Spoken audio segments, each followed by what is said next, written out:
Yeah, that kind of sums up today. All right, that's all I got to know. What's up, everybody? My name's David J. I got something to say. Scoring Evals day 2 in the books.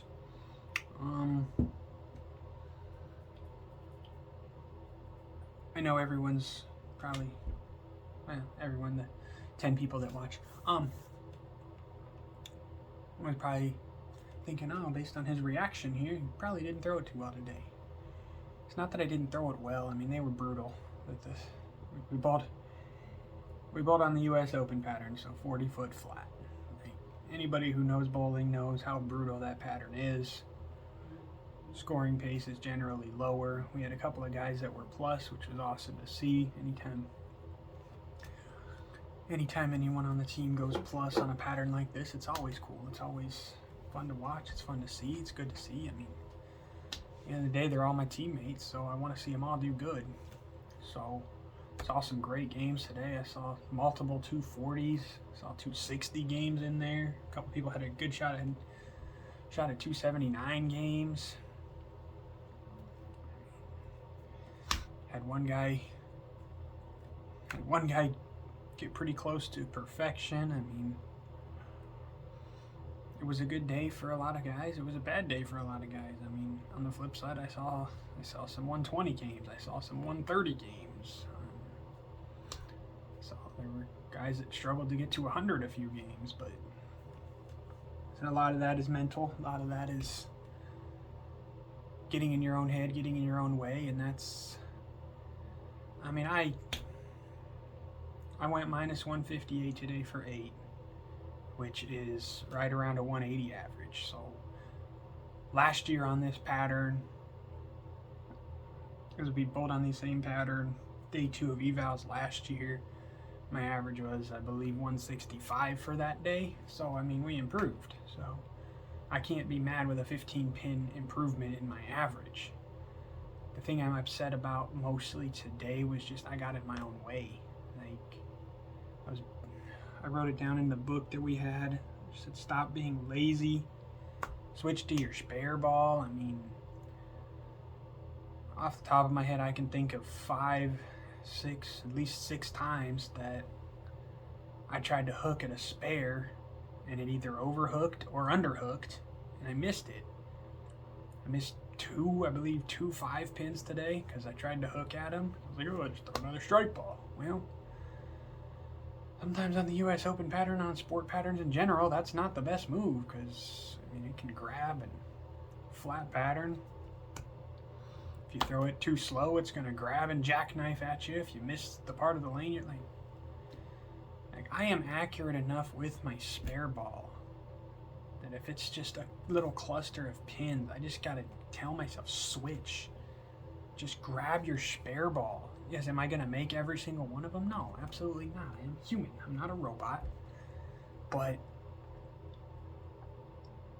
the odds of me making some of these spares would go up. And, I mean, like I said, I went minus 158 today, and I can think of 5, 6 times that I hooked at a spare that I shouldn't have.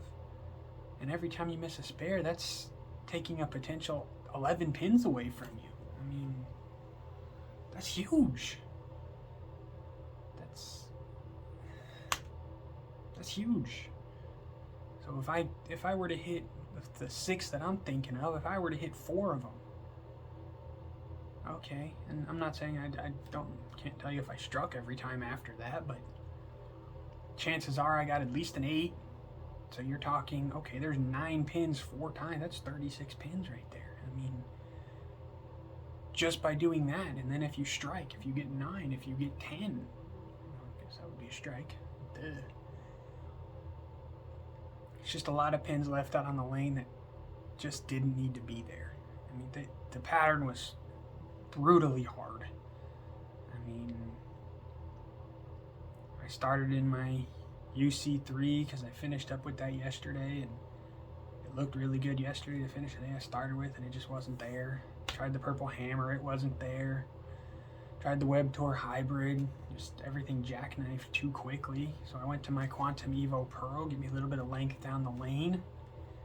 And it just, I mean, welcome to the U.S. Open. I wasn't carrying. When I hit the pocket, I left the pin, left the 7 pin, left the 10 pin, left the 9 pin. Stuffed a 9 pin real hard today. That one hurt my feelings a little, but again, that's bowling. I mean, I do always try to take away positives away from the day. And the big positive again for today and yesterday, I mean, it was my spare shooting. I think when I actually switched to my spare ball, like I said, I am very accurate throwing that ball straight. I mean, I don't miss often. And by saying I don't miss often, I mean, I'm still talking probably 90%, I think. I mean, for example, at our first spare shoot, I don't know what the percentage of it was, but I don't really look at the percentage total. I kind of compare it to everybody else, but I think I mentioned it on the video. One of our best bowlers, probably our best bowler on the team, Jorge, he had 131 on his spare sheet, and I had 109. I'm sitting here just like, I mean, Jorge's a professional.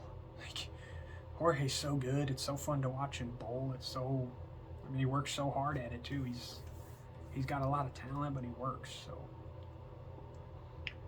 But I was able to hit 109, so I'm like, that's really good.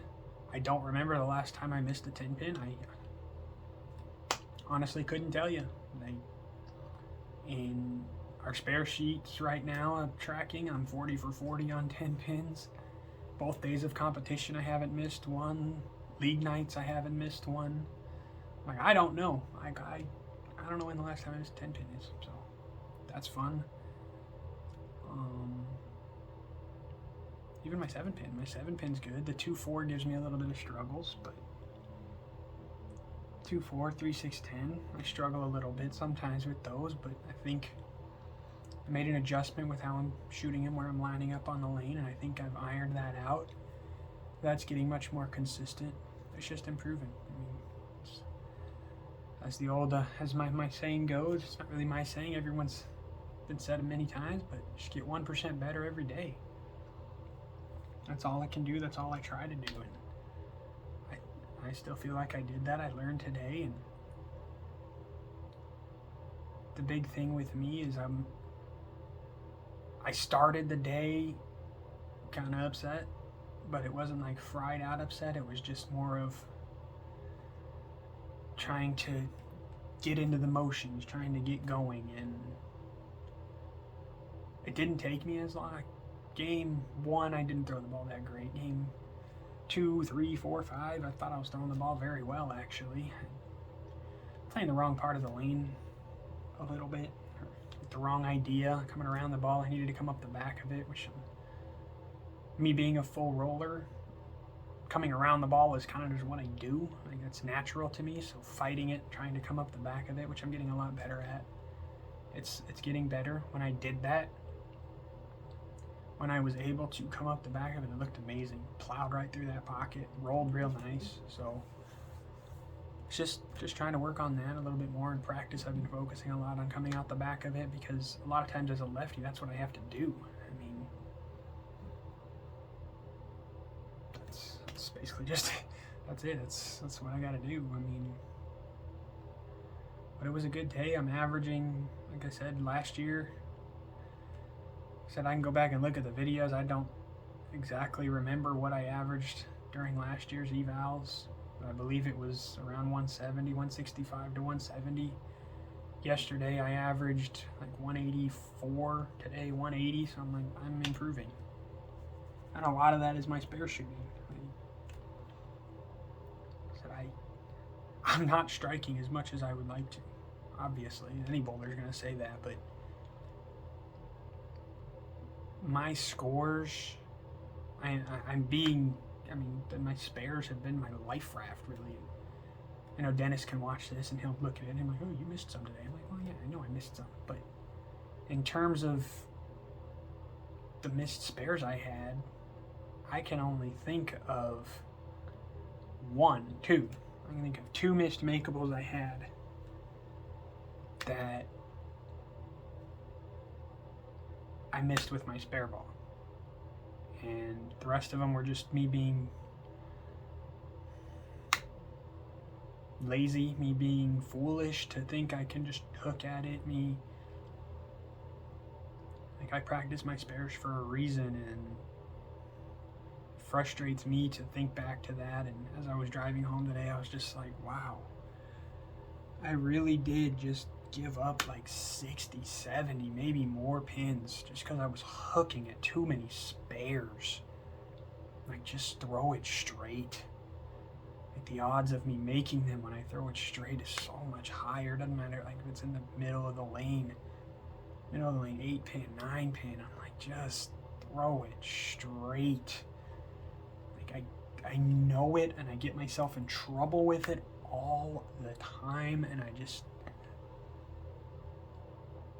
gotta get better at it. I mean, I gotta progress.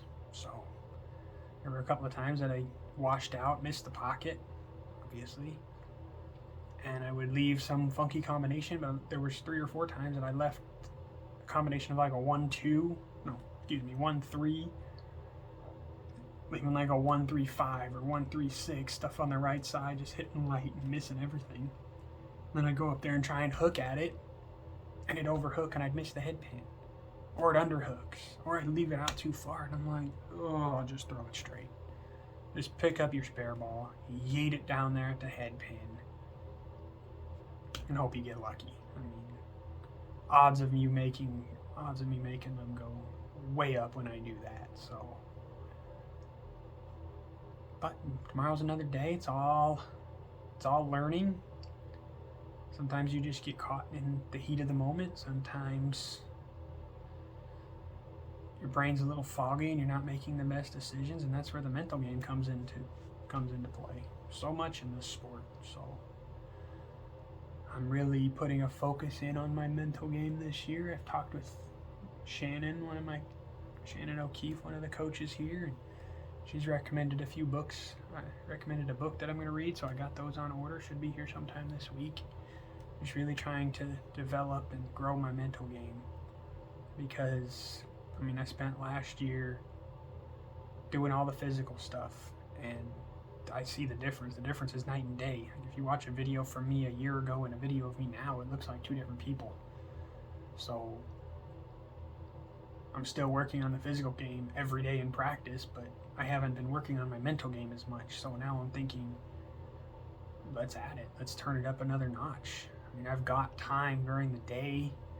Like, especially, I know like Wednesday nights when we finish up at practice, I've got an hour or so before league starts. And then right now it's not really to that point. But once our girls team here starts practicing, they'll be practicing on the lanes before us until 3:30 when we get on the lanes, and I usually get to the bowling alley around like 3:05, 3:10, sometimes earlier depending on the day.